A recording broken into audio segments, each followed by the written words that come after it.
महाभारतामध्ये काशीप्रसाद जयस्वाल नावाची एक व्यक्ती सांगून गेली. डॉक्टर साहेब, काशीप्रसाद जयस्वाल नावाची एक व्यक्ती सांगून गेली, भ्रुवक्षत्र नावाचा एक राजा आहे आणि त्या भ्रुवक्षत्र नावाच्या राजाला एक पोरगा झाला. त्या पोराचं नाव आहे हस्ती.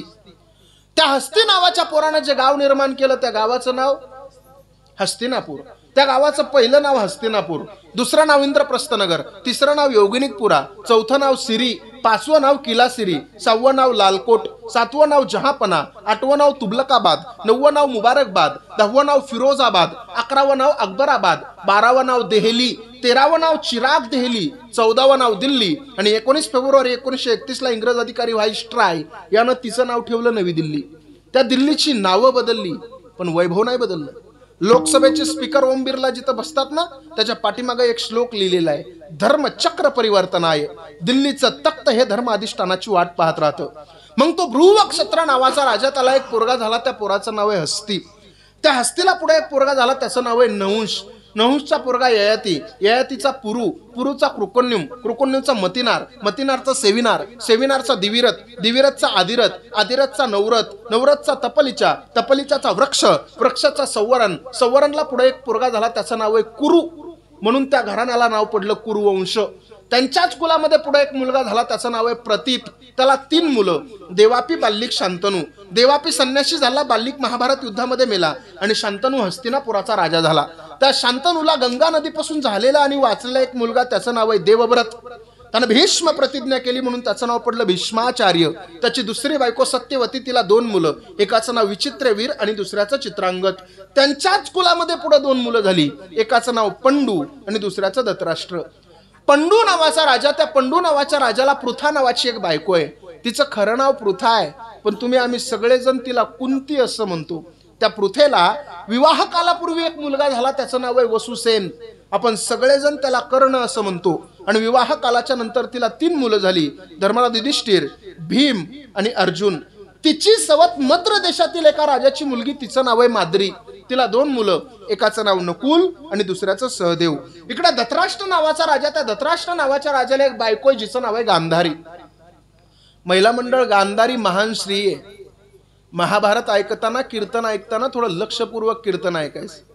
महाभारतामध्ये त्या गांधारीला कधी तुम्ही नावं ठेवायची नाही.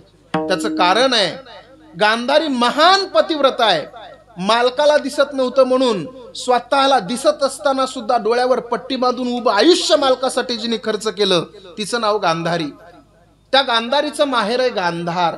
त्या काळातलं गांधार म्हणजे अलीकडचं कंधार, अलीकडचं कंधार म्हणजे आत्ताचं कंदार आणि आत्ताचं कंदार म्हणजे अफगाणिस्तानची राजधानी. अफगाणिस्तान सुद्धा आत्ता आहे पेंटर. 1929 ला उपस्थान, नंतर उपगस्थान, नंतर अफगाणिस्तान. 1985 सार्क परिषदेची स्थापना आणि 2002 सार्क परिषदेचा 8वा देश म्हणून अफगाणिस्तान भारताच्या पंक्तीला बसला. ऐका, मला तो इतिहास सांगायचा नाही, तुम्हाला महत्वाचं सांगतो. त्या गांधारीला 100 पुत्र आहेत. एक लक्षात ठेवा, कर्म किती वाईट आहे हे तुम्हाला सांगतोय मी. त्या गांधारीला 100 पुत्र आहेत. सगळ्यात पहिला पुत्र तिचा दुर्योधन आहे.